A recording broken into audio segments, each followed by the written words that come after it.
Michael Jordan is not only the best basketball player, but he's the most exciting basketball player to ever play. Tatum fires away, pumps it in, 51 for Jason Tatum.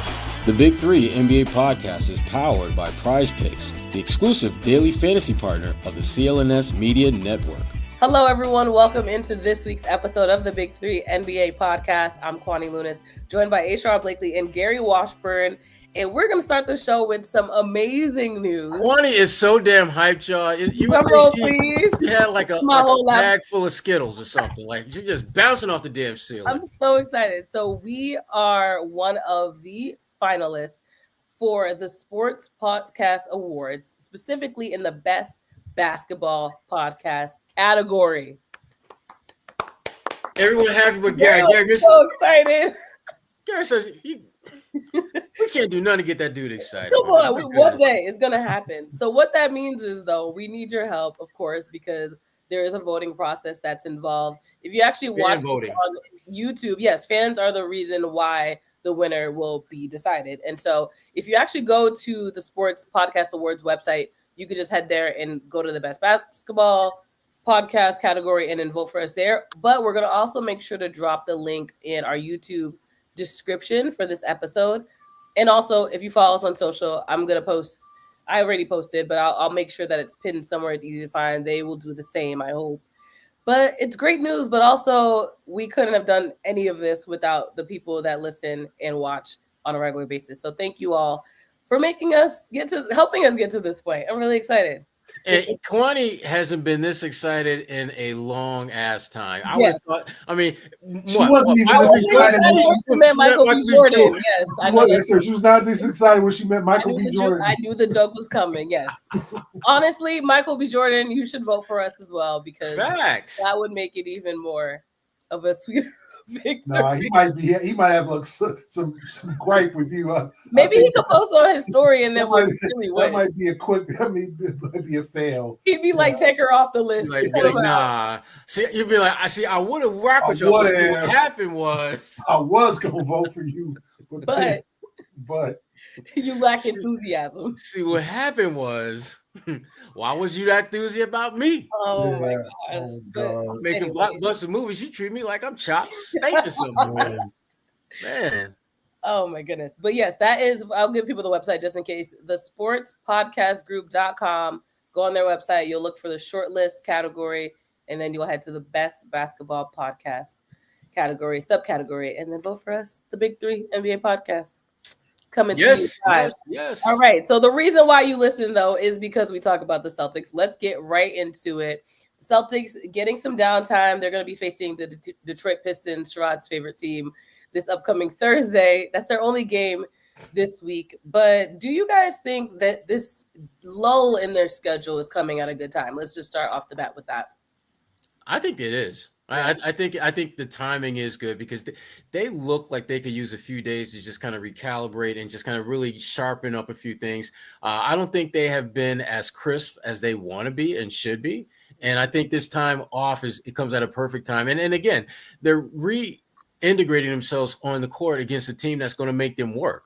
The Detroit this is not the Detroit Pistons of last year, team that will win they wouldn't win like their 10th game until damn near April Fool's Day or something like that. This team is way better than that.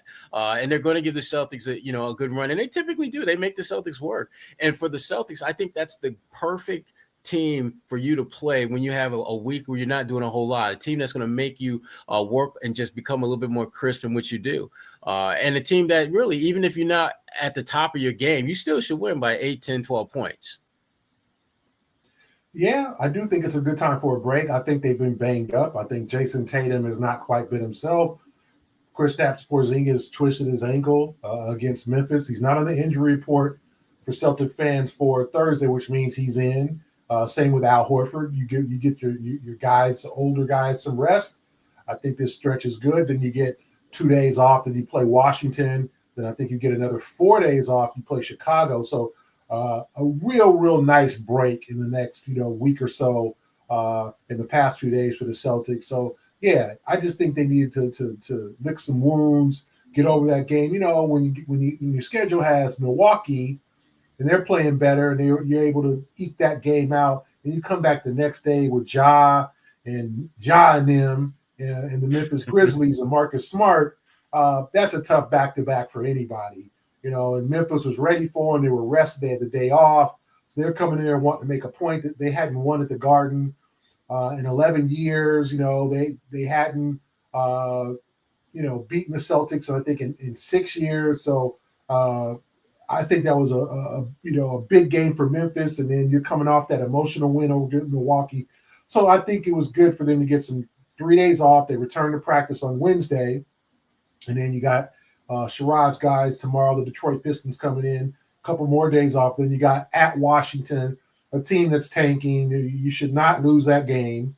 You should not have to try your hardest to win that game. That's basically a practice day. That's basically a practice day. Washington's trying to lose at this point. So that should be, if you think 2 dubs, and then you go into a couple of games with Chicago, then Orlando, and then the Christmas Day game against Philadelphia. Let's get into a quick game of pick and roll. It sounds like I know your answers already, but I still want to hear whether or not that's correct. Getting rest now versus playing in the Emirates Cup. Pick one, and why are you rolling with it? Go ahead, Gary. I thought the Emirates Cup would have been good for them to get to that high-level competition. And they would have got a couple of days off, but, and they would have, I think, they wanted to play in that big stage. Although rest is good, and for the long term, it really doesn't matter because obviously the Lakers won the cup last year and they lost in the first round of the playoffs. So, it's a separate, honor for them to play, separate award. I think just it would have been good to see those guys in that spotlight facing up against some of the league's best. Like, who knows? I mean, if they would have been able to play Oklahoma City in the title game or something, that would have been a great game.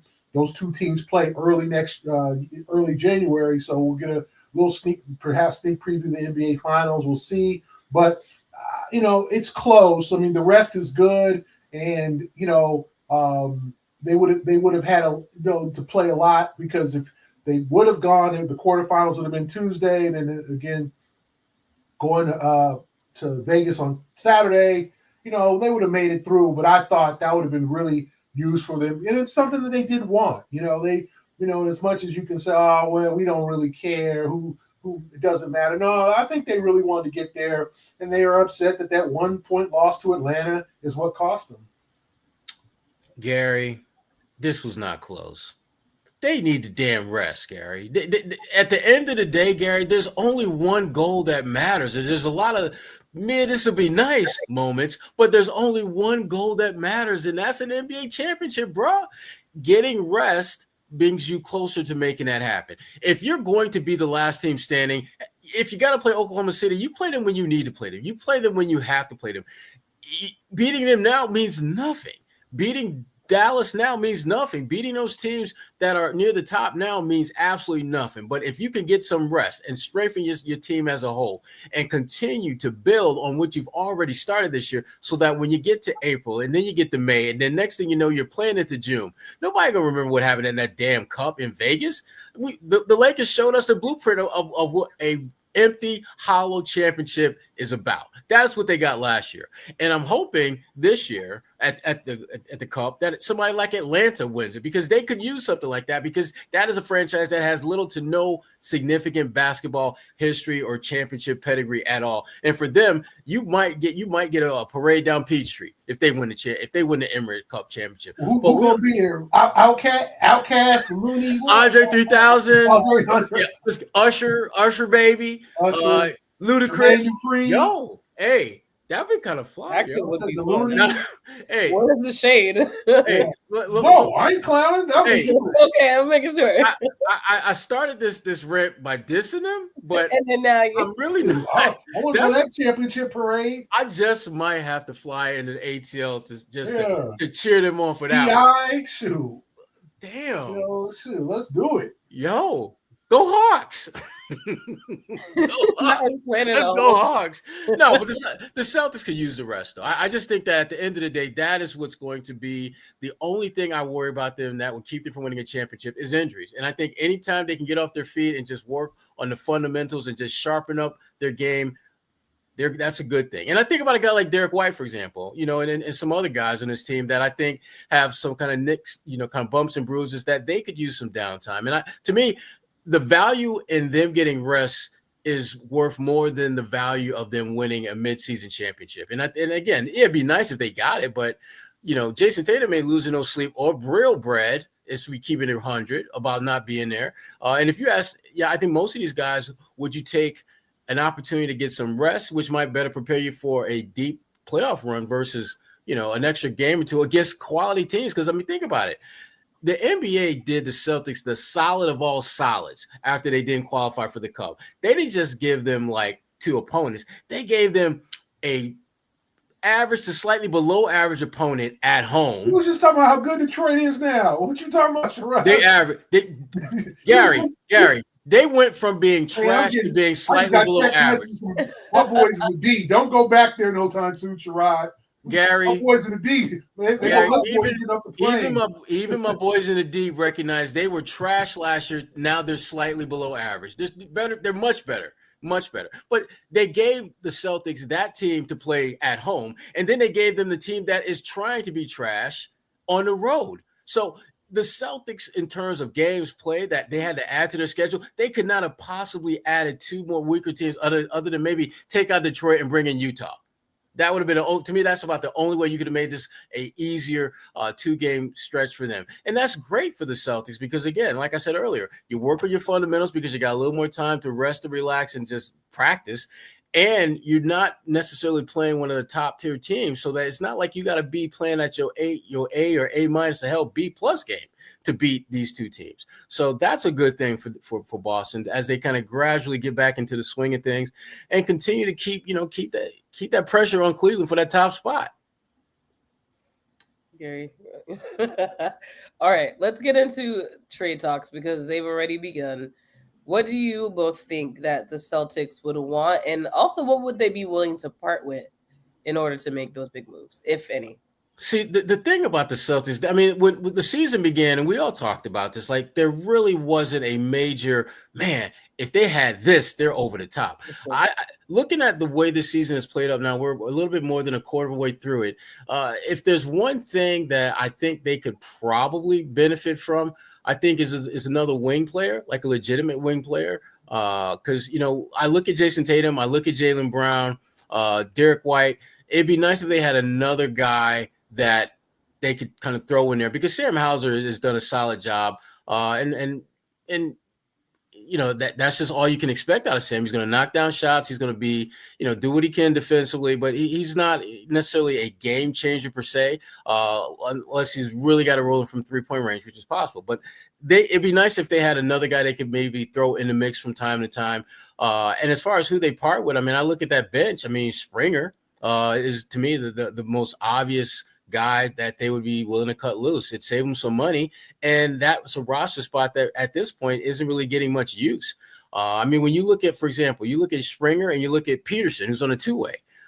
If you didn't know better, you think that Jaden was on a 2-way and Peterson was on, kind of the end of the bench, guaranteed deal as far as like how the confidence that those guys have from Joe Mazzulla in terms of who plays and who doesn't. So I just don't think the Celtics have a lot of options that they're seriously considering parting with because, again, you look at their top 10 players. I don't know if you can find a better top 10 players on any roster in the NBA from top to bottom in that regard. And when you're that deep, you're not really looking to make many moves, particularly when you have a bunch of players that you have signed to contracts that go above and beyond the current season we're in. Yeah. I think Springer's a guy that they could look to move if they really needed that. And Sherrod's right. Like they don't have any glaring weaknesses. You would like to see another wing, but you also maybe do you give Jordan Walsh a chance to fill that role? Like he's a guy who's had some moments this year. He's played some key minutes. There's some games he hasn't played. I know he had a quick stint last week in the G League. He went back down to Maine for a minute, but came back up. So, he's a guy that they could maybe look at and say, okay, we want to give him more playing time. Like you said, I don't think they have any glaring weaknesses. not that they're going to get out there in the trade market. Could they use a major shot blocking center? Of course. Could they use another 3-point shooter? Of course. Every team could use these things. But another versatile wing defender, maybe. Or you say to yourself, okay, we're just going to put more on Jordan Walsh's plate. We'll see. So I don't think, like you said, I don't think they have any glaring weaknesses. I don't know how active they would be in the trade deadline unless it was somebody that is going to make them unequivocally the favorite to win the championship. Like, oh, this is a guy who's going to put us over the top. And remember, with the second apron, they're limited in the moves that they can make. Like, right. They can't buy. They can't. If a guy gets bought out of his contract down the road, like he has to make under the mid-level exception, which is $11 million. So they can't. If there's a really good player who's making $30 million who gets bought out the final year of his deal, like Jimmy Butler, and I'm not saying that's going to happen, but let's say Jimmy Butler, they have no shot at him. They couldn't do that. It has to be an inexpensive guy.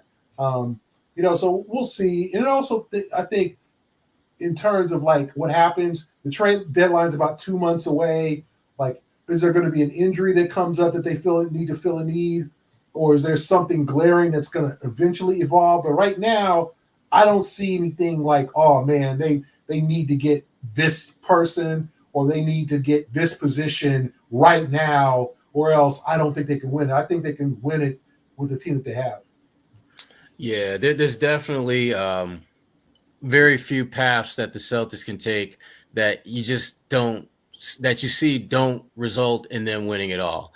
So they're definitely have positioned themselves to be big winners.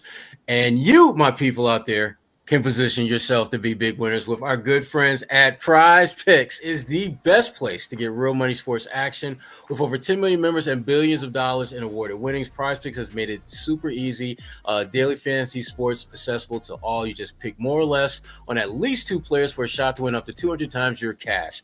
Run your game all season long on Prize Picks, America's #1 daily fantasy sports app. And again, make your holidays bigger and brighter with Prize Picks, the best place to get real money action while watching your favorite sports. And once again, you can now win up to 200 times your money on Prize Picks. Just join now because this holiday season, they're giving away 2 free picks in December, and they're giving away $30+ million in rewards during Picksmas. That's a lot of presents for Gary Washburn.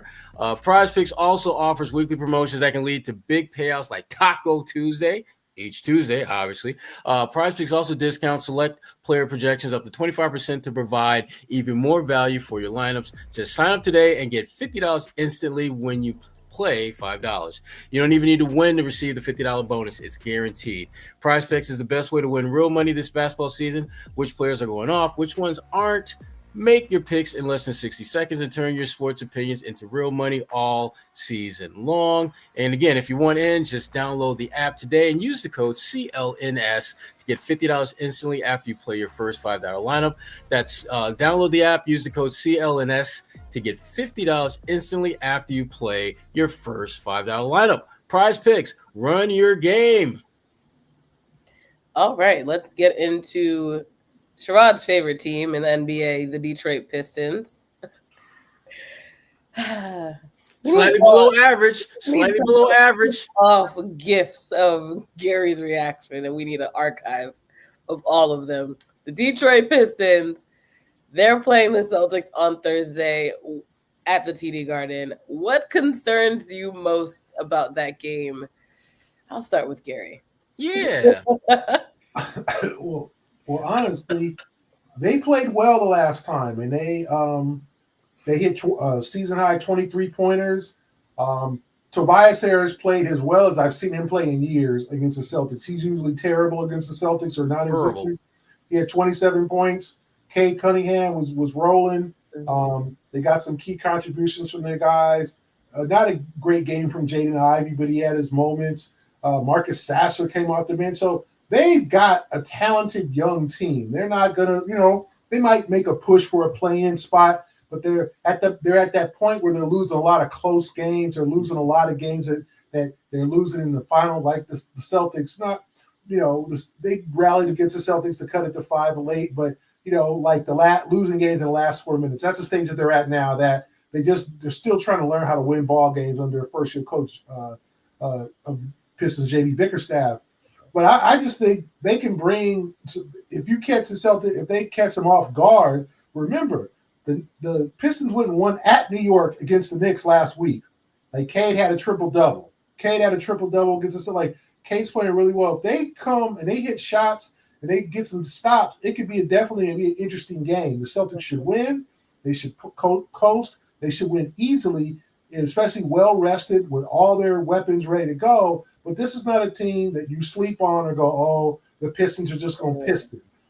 This is a new bunch, and I think that they're just right now learning how to win. But every now and then, like they did against the Knicks, they're going to win those games. They're going to win one of those games. They're going to play well enough to beat a team that's sleeping, that's off guard, that's a little erratic, or not playing well. And so the Celtics have to make sure to make, although you got all these days off, you're rested, you got to come back and be sharp.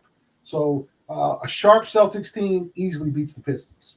Yeah, they remind me a lot of Orlando from like 2 or 3 years ago, where you could just see the pieces starting to come together. They're playing better. The talent is there, but they just haven't quite got that experience to get over the hump and position themselves to be one of the better teams in the Eastern Conference. But they're coming. There's absolutely no doubt about that this Detroit team is coming.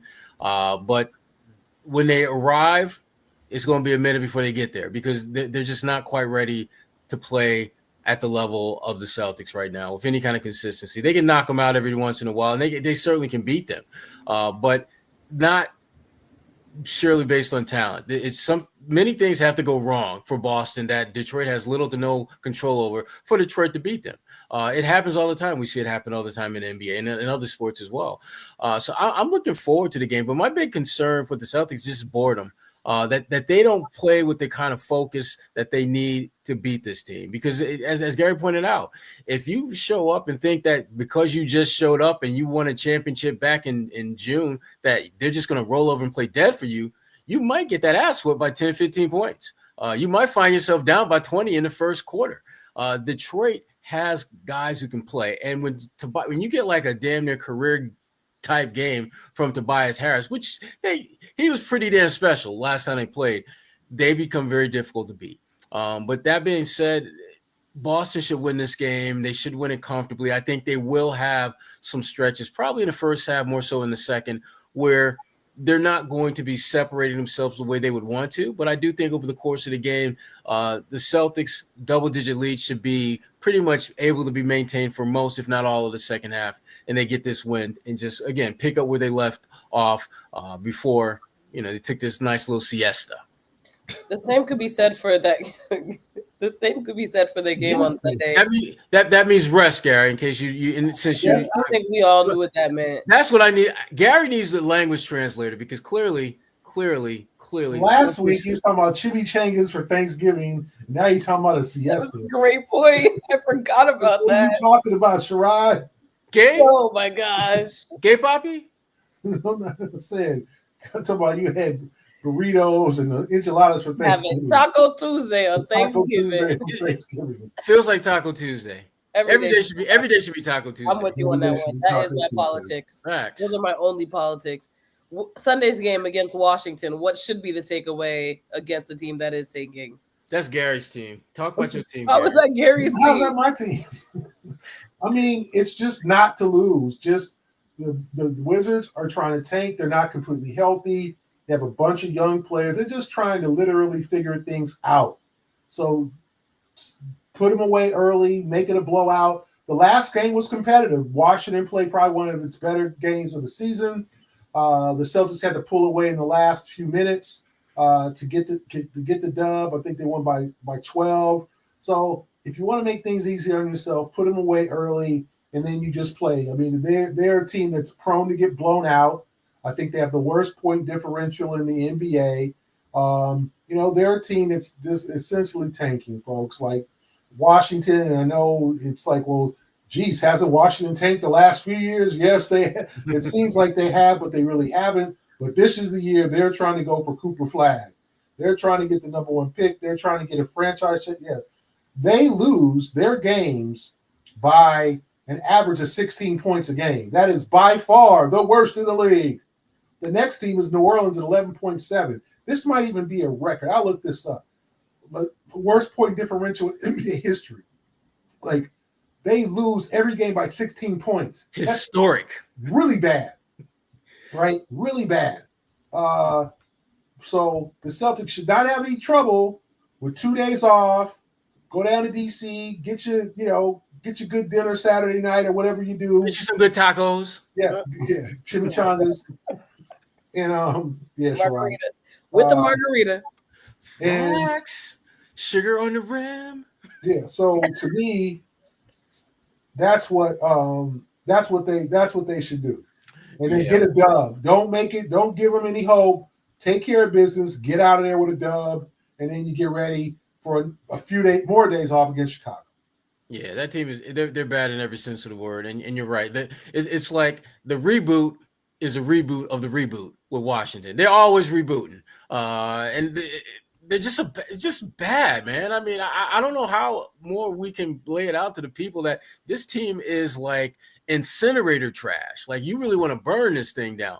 However, that being said, Jordan Poole can get going. And if you think back to when Washington has kept games relatively close, it's usually been a pool party. Him knocking down big shot after big shot after big shot. And then he goes into the witness protection program for like at least 2-3 quarters where he can't get a bucket because he ain't looking for a bucket. It's almost like he gets a message saying, okay, look, you got your numbers. Chill, just relax. You got your numbers. And he disappears. He's one of the few players that inexplicably can get you like 20 points in one quarter and get you 2 points for the next 3. Makes no sense. But you're right, Gary. I mean, this team ain't trying to win. I mean, I'll just say this. I looked it up. The worst point differential in NBA history right now. Okay, minus 16.8. The 92-93 Mavericks, a couple years before they got Jason Kidd, back in the day when they were tanking, 15.2. Sherrod's favorite team, the 2011-12 Charlotte Bobcats. I think they won 7 games that year. That team was so trash. Uniforms trash, players trash. Short season. And another one of Sherrod's favorite teams when he was a little Sherrod was a 72-73 Philadelphia 76ers. I think he went to the games as a little baby back then, little baby Sherrod. Yeah, weeks old. Yeah, weeks old. I missed the season opener though. Yeah, Sherrod was crying because they was losing every game by 12 points.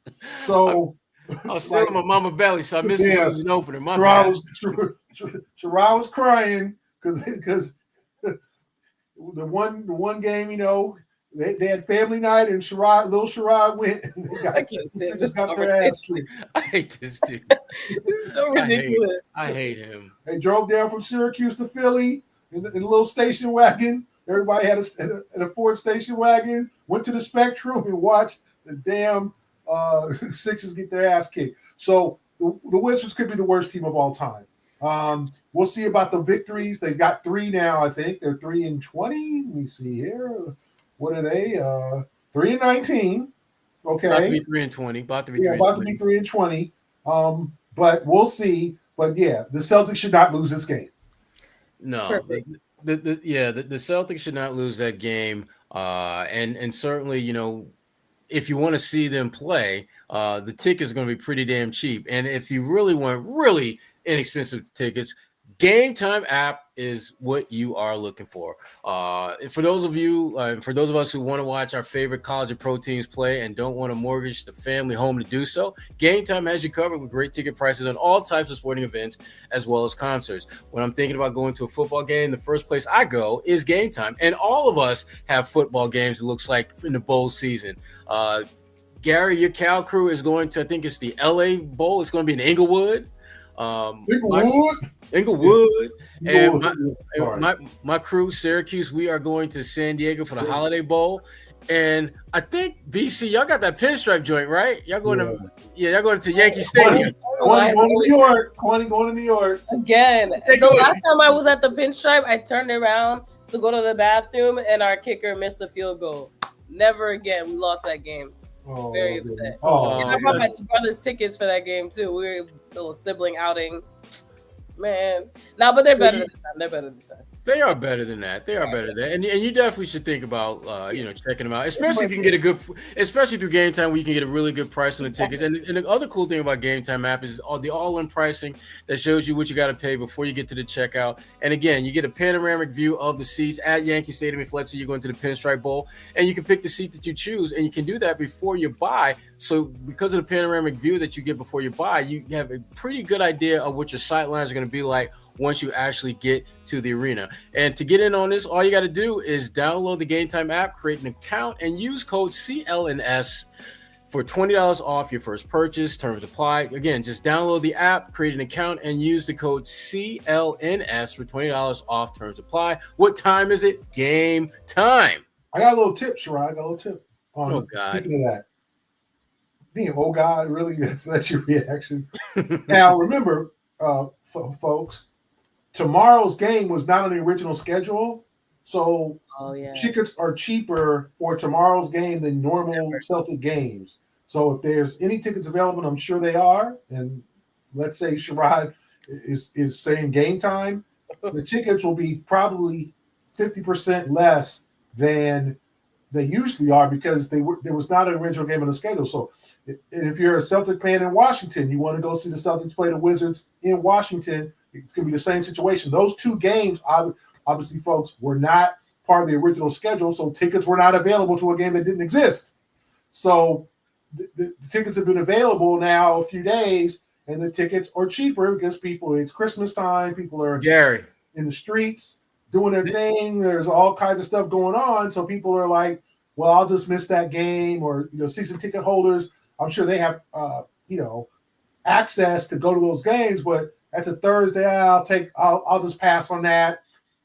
So if you want to get a discount or more inexpensive ticket to an NBA game, if you're in the Washington area, want to see the Celtics, or tomorrow's game against Detroit, jump on Game Time or jump on, and try to see what you can do, and you might save some considerable money and go to a quality NBA game because, as Sherrod said, Detroit's not that trash anymore. So that's a sales pitch for the game, right? So they're Celtics play slightly below average. That was a pitch. They're now Celtics played slightly below average. Detroit Pistons, get your tickets now. And you can get them tickets, Gary. You can get them tickets for that game. What kind of sales pitch is that?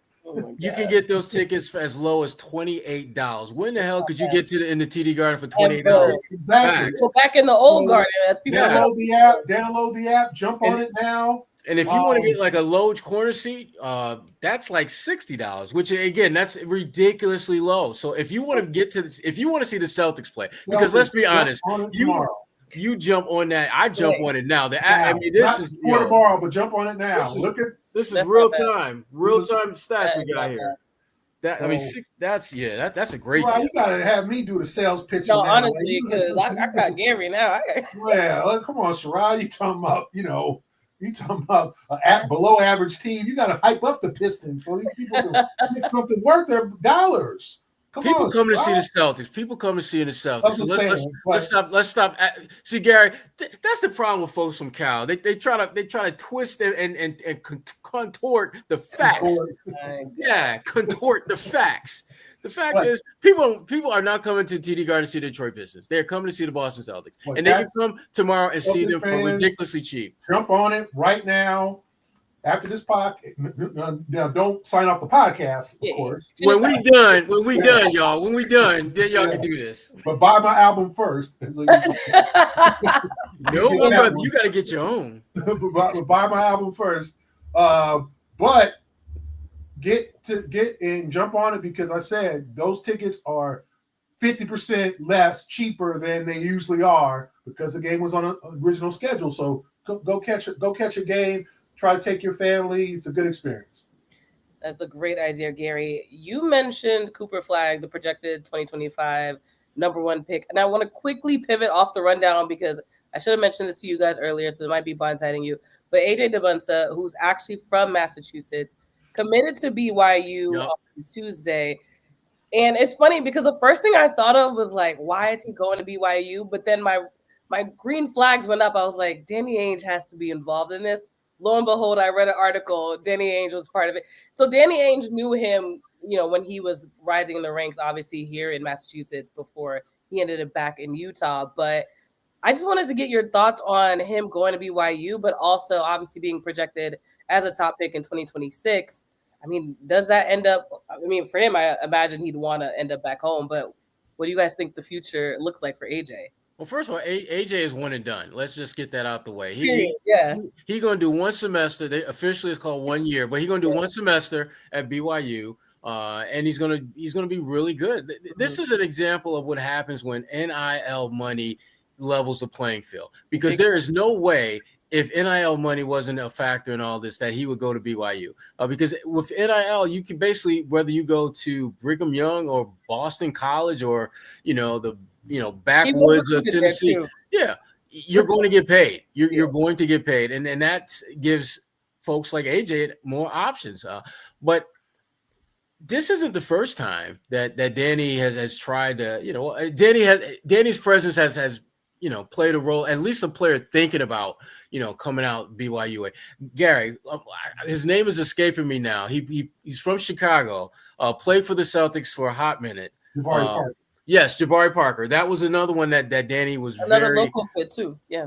Well, no, Jabari wasn't local. Oh no, sorry, I was thinking about Chris Dunn for some reason. Disregard. No, forget about Chris. Nobody think about Chris Dunn. When he was Providence kid, everybody like, oh, he wants to come to Boston. And I was like, I don't know about all that. No. I don't know how I got those wires crossed. Disregard. But Jabari Parker was another kid that BYU was very involved with, that they just couldn't get the deal done. And which makes me think, if NIL would have been around back then, he probably would have went to BYU. Because he spoke very highly about that school after he made his decision to go to Duke. So no, AJ's going to be fine. I mean, he's going to get paid in his 1 year at BYU. He's going to be a top pick when he comes out, and I'm happy for him, because to me, the thing that I like about NIL is that it gives players a certain amount of control over their destiny that they never had before.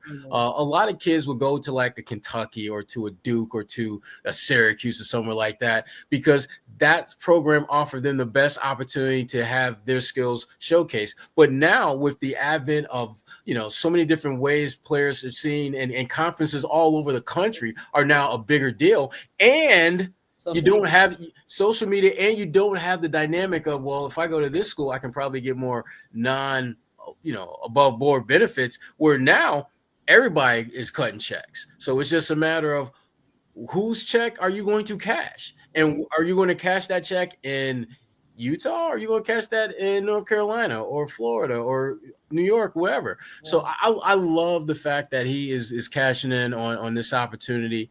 And you better believe that in some way, shape, or form, Danny Ainge made it clear that if you come here, you're going to be taken care of. And that's a good thing. So, and there's nothing wrong with that. I think it's always great when alums make it clear that their schools are, you should come to my school. No wrong with that.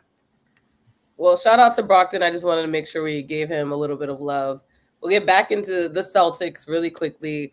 Rotation station, talking about some of the Celtics. Of these three players, what's your rotation for who has benefited the most from the long layoff? Al Horford, Kristaps Porzingis, and Derek White. I'm gonna go first. I think the player who has benefited the most from this is Derek White. And I go with Derek because he's the one guy that there is no load management plan for. There's no way that he can strategically get rest during the season. So for him, this is it. This is pretty much the only planned time that he's going to get to rest his body. And when you look at the jobs, and that's plural, not singular, that they have him do, he's going to need as much rest as possible. I mean, they're asking him to be a playmaker, to be a shot maker, be an elite defender, be a shot blocker, and just roles that not everyone on this team is asked to do or expected to do. And yet he is, it's kind of been a given that he's going to fill those roles. So he would be the one guy I think has benefited the most. Behind him, I'd say Porzingis, because Porzingis, you really want to minimize as best you can, if you're the Celtics, his time on the court to play when necessary. You don't want him to play a second more than he has to out there, because he is going to be the difference in them winning or not winning a championship this year. I think last season they got some breaks along the way that made his value not quite what it needed to be in order for them to win. I just don't think they're going to be that lucky this year. They're going to need him to be a difference maker come playoff time. And Al Horford, he's the last one on my list simply because Al has shown the ability to adjust and adapt to whatever role he's needed to play. If you need Al to go back-to-back games, he still can do that. If you need him to do the load management, he's cool with that. He does whatever this team needs to win, and him getting a little bit of extra rest, yeah, it's a great thing, but it's not something that he necessarily needs in order to continue to have a prominent role and be a significant contributor to this team's success. Yeah, I think benefits Porzingis because of the sprained ankle, because just when you're bringing someone back and he's played in now kind of a flurry of games, get him a break, get him a chance to get sharp with some good practices. Obviously, he practiced with the team before he was ready to come back, but it was also like it wasn't like he practiced a month with them. He practiced probably a week, if that, and then was ready to go, and then they threw him in there. So now you give him some practice time, you give him some time to rest, get off of his feet, get that ankle rested, the surgically repaired ankle, and just get out there. And now Thursday and Sunday, like he's not missing a game because they don't play it back-to-back until after the new year. So I think it benefits Porzingis more just simply because of his body, his history. Al's always going to be Al. Al's going to be ready when they say, when they throw up the ball in center circle, he's going to be ready to play. Now, they're saving him from back-to-backs because obviously he's 38 years old. But I'm not as concerned with Al because Al's always going to be trying to do what he can to impact the game. Kristaps was a guy that I'm worried about. Derek White's in a little shooting slump. Could that be fatigue? Perhaps. But you'd like for him to get back on that shooting and become more of an asset. I know he had some open looks against Memphis that didn't go down. I know the game before that against Milwaukee. I know he hit a big one in the fourth quarter, but he had been cold before then. But, I just think Porzingis is the one that benefits the most. That makes sense. All right. Moving on. We'll quickly talk about the Cup real quick. Milwaukee edged out the banged-up Orlando team. OKC defeated Dallas. Let's just – the Cup overall, who do you think is going to win is the real I'm rooting for Atlanta. You are rooting for Atlanta for that concert, of course. Here's the thing about Atlanta. No, in all seriousness, and what convinced me was the last podcast I did with Lauren Williams last week, who covers the Atlanta Hawks for AJC, the Atlanta Journal-Constitution. They, I think, finally figured out the right combination of players to put around Trae Young is one factor. The other thing is, and I don't think most people realize this, Trae is like 26, 27 years old. He still hasn't come into his own. I think he's playing with a different kind of maturity now than we've seen from him in the past. I mean, you look at his numbers, the dude is getting you like 25 and 12 every night. That is no small feat. And the irony is that, the big knock on him is that he's too much of a shot chucker. You don't get 12 dimes a night being a shot chucker. He's being much more intelligent about his playmaking. His defense is never going to be great, but to me, it just has to get to the level of being serviceable. And I think it's almost there. It's not quite there, but it's almost there. They're a team that could really cause you some problems. And they've got, you look at the guys like the Johnson kid and you look, DeAndre Hunter, they finally have him coming off the bench. And they did that primarily because he was hurt and they were bringing him back slowly. But they're realizing that, damn, he gives them some nice juice coming off that bench. And so, he's playing with Bogdanovich. They have a very good rhythm about them now. And Trae Young, I think, has finally figured out how to continue to be an elite top caliber player and do so without being a polarizing figure in the process. If you notice, there really hasn't been a lot of Trae Young drama this year, flapping his gums or people, getting on him about not doing this, not doing that. Yeah. And that's unusual for him. And I think it speaks to just his level of maturity and understanding that, at some point when you see this coach getting fired and that coach getting fired and that coach getting fired and you still around and you the face of the franchise, at some point they're going to be like, you know what, maybe this isn't about the coach. Maybe we need to talk to them folks over in Utah and maybe that's where you need to go. Or maybe we need to talk to them folks in Washington, D.C., one of these really bad teams that, you have absolutely no intentions and desire to play for because they're bad. Mm-hmm. So what are you going to do to fix that? What are you going to do to show your growth that you're ready to be a leader, not just a leader of this team, but a leader of a successful team? And so Atlanta, I could absolutely see them winning this thing. I really could. Sorry, concert or no concert. Concert or no concert. Well, they'll be playing New York. Trae Young versus Jalen Brunson. That would be a fun matchup to watch in general. But that's what we have for this week's episode. A reminder, vote.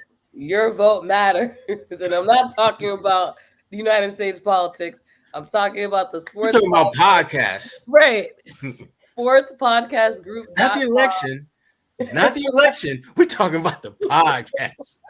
Oh my God. We're talking about podcasts, right? I cannot. But please vote for us. That's all. I won't press the matter too much. Give them the address again one more time, Kwani. Yes, sportspodcastgroup.com. You go on their website. It should be the first thing on their homepage. Click on the podcast awards, then click on the best basketball podcast. The convenient thing is that we're the very first one in the list, whether you're on mobile or on desktop. So you'll see the three of our little faces. So don't go too far. Don't go too far. And also, it looks annoying because you have to go in and answer questions, but there's only 3 pages of questions, but they're short. If that's any consolation, because I know I was kind of annoyed when I had to click it and it said next, and I was like, really? But it wasn't that long. It will take you at max 2 minutes to vote for us. If you might be mobilely challenged. But all that to say, thank you guys all again for listening and watching. Once again, I want to make sure we give some more love to our partners. One, Prize Picks, the exclusive daily fantasy partner of CLNS Media Network. Also, a shout out to our good friends at Game Time. Like Gary said, you can go on there, get yourself a cheap ticket. They take the guesswork out of buying last-minute tickets to your favorite sporting events. All you have to do is download the Game Time app, create an account, and use that code that Sherrod mentioned, CLNS, for the $20 off your first purchase.